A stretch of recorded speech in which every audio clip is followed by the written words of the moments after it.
ایک دفعہ جنگ صفین سے واپسی پر مولا علی علیہ السلام اور مولا علی علیہ السلام کے لشکر کا گزر ایک صحرا سے ہوا۔ صحرا میں سے گزرتے ہوئے گرمی کی انتہائی شدت کی وجہ سے مولا علی علیہ السلام کے لشکر کو پیاس لگی اور انہوں نے پانی کی طلب کی۔ پانی کی طلب کرنی تھی کہ مولا علی علیہ السلام نے صحرا میں ادھر ادھر اپنی نظر دہرائی اور دیکھا کہ صحرا میں ایک بہت بڑا پتھر نظر آیا۔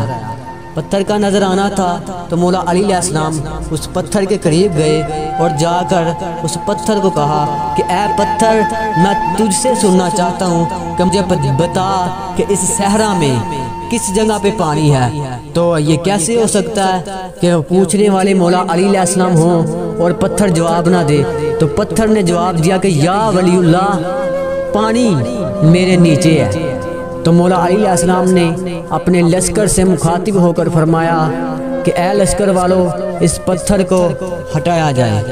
تو لشکر کے 100 آدمیوں نے پتھر کو ہٹانے کی کوشش کی مگر وہ ناکام ہو گئے، پتھر کو وہ ہٹا نہ سکے۔ تو مولا علی علیہ السلام نے اپنے لب مطہر کو حرکت دی اور اپنے ہاتھ کو اس پتھر پر مارا اور مارنا تھا کہ پتھر دور جا گرا۔ تو پتھر کے نیچے سے ایک شہد سے میٹھا اور برف سے زیادہ سرد پانی کا چشمہ نمودار ہوا۔ لوگوں نے، لشکر والوں نے پانی پیا اور دعا دی۔